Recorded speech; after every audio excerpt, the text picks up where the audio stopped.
The greatest footballer in history almost never became a footballer. At 11 years old, doctors told Lionel Messi his body wasn't growing normally. His family couldn't afford the treatment. His dream was slipping away before it had even begun. Yet, years later, the very same boy would lift the FIFA World Cup, completing one of the greatest journeys in sports history. This is the incredible story of Lionel Messi. Welcome to this explainer, where we're going to visually trace the evolution of an absolute sporting god. Picture this. Salvador Aparicio was the coach of Messi's older brother. One day they were short a player, and he looked over at little Leo, who used to just kick a ball around in the stands. When Leo finally got on the pitch, he beat 5 or 6 players in a single, mesmerizing run with his timid left foot. Aparicio was screaming from the sidelines, "Shoot, shoot!" but the boy couldn't. Aparicio famously said, "He is too small to shoot." The greatest player to ever touch a football was actually deemed too small to even kick it properly into the net. But man, the gift was there. Fast forward through his career and just look at this staggering number, 1.13.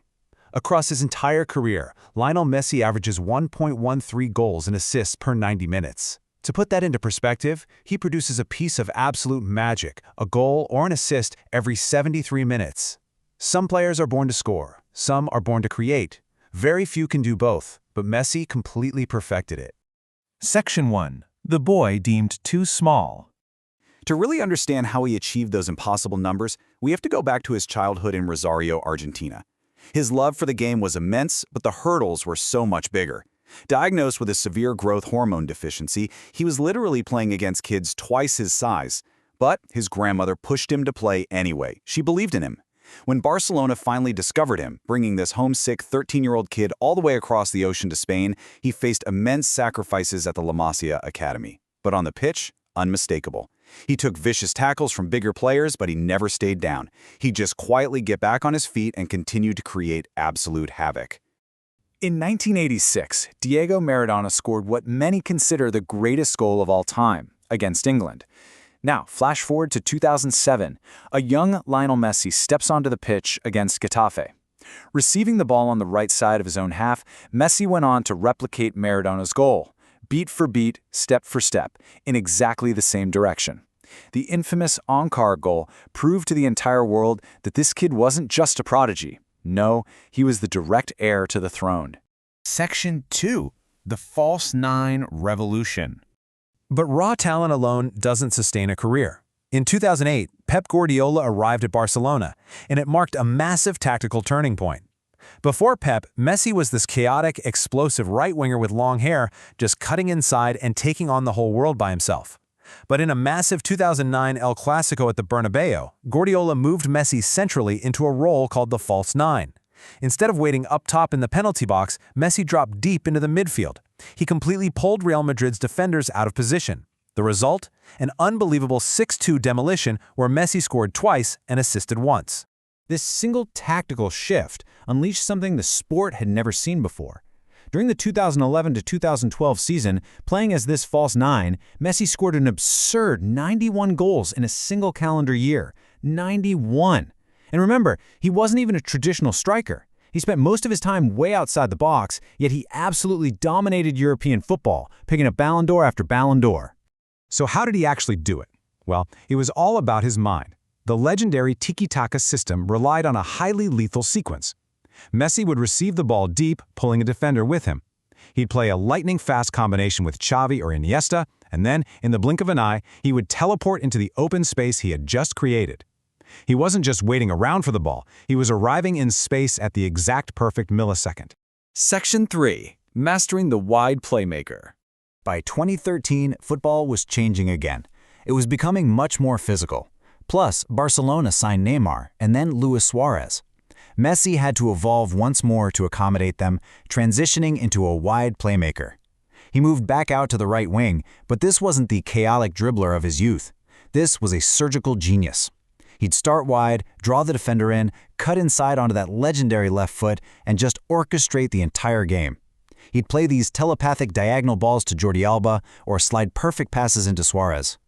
This era, the famous MSN Trident, was perhaps the greatest attacking force ever assembled. It led straight to the 2014-15 treble and gave us these physics-defying goals where Messi made a total mockery of world-class defenses. Section 4. heartbreak, and tactical evolution. Every cinematic hero faces a dark night of the soul, right? For Messi, it wasn't at his club, it was with his country, Argentina. The weight of an entire nation rested entirely on his shoulders, and the heartbreak was immense. In the 2014 World Cup final, Argentina lost in the 113th minute. That image of Messi staring blankly at the trophy he couldn't touch, it's genuinely haunting. Then came back-to-back Copa America final losses to Chile, both in penalty shootouts. The criticism back home was absolutely crushing. His own statue in Argentina was vandalized. The pressure became so suffocating that he actually announced a temporary retirement from international football. And as he got older, time, the undefeated opponent, began to take its toll. Leaving Barcelona in tears, he moved to Paris Saint-Germain. He lost his explosive pace, he just couldn't run through entire teams by himself anymore. So he evolved one more time. He became a deep-lying playmaker. He started relying almost entirely on his brain. Dropping back to basically a defensive midfield position, he would scan the pitch and use his unparalleled vision to feed blistering runners like Kylian Mbappé. His body was slowing down, sure, but his mind remained completely untouched by time. Section 5. The Ultimate Football Redemption. This deep-lying playmaker, carrying the heavy scars of 1,000 losses, prepared for one final, desperate chance in Qatar. Under manager Lionel Scaloni, wrapped in a fiercely loyal team of warriors who would literally run through walls for their captain, what we saw was straight out of a Hollywood script. Messi miraculously combined every single past version of himself into one perfect, unstoppable tournament run. He scored from outside the box like his wide playmaker days against Australia. He delivered an impossible no-look deep-lying assist against the Netherlands. And he played this intricate false nine combinations in the epic final against France. It was a masterclass of a lifetime's work, all compacted into a single month. But of course, the tension had to peak. It came down to a penalty shootout in the final against France. Penalties, the very thing he had been relentlessly criticized for his entire life. The missed penalty against Chelsea, the missed penalty against Chile. It was the ultimate, agonizing suspense. Could he finally overcome his demons and win the one trophy he lacked? He stepped up. The entire world held its breath. And what did he do? He didn't blast it. He didn't panic. With an almost terrifying calmness, he simply slid the ball into the net. No power, just incredibly delicate placement past the keeper. In that single moment, the boy who was once told he was too small to shoot had completely conquered the world. He hoisted the trophy, finally shaking hands with paradise. Today, he plays for Inter Miami, influencing football on a global scale with his quiet leadership and humility. He sits on a record 46 total career titles. 46! He is, without a doubt, the most decorated player in the history of the sport. The physical limitations, the intense tactical shifts, the heartbreaking losses, he adapted to and overcame every single one of them. Lionel Messi proved that greatness isn't about never failing. It's about never giving up. The boy who was once told he was too small became the biggest name football has ever known. His story reminds us all that dreams don't belong to the strongest, they belong to those who absolutely refuse to quit. So, what limitations are you letting stop your own greatness? Thank you so much for joining me for this explainer. If you want to keep exploring the incredible stories behind sports history, make sure to subscribe for more documentaries just like this. Until next time, keep pushing past your limits.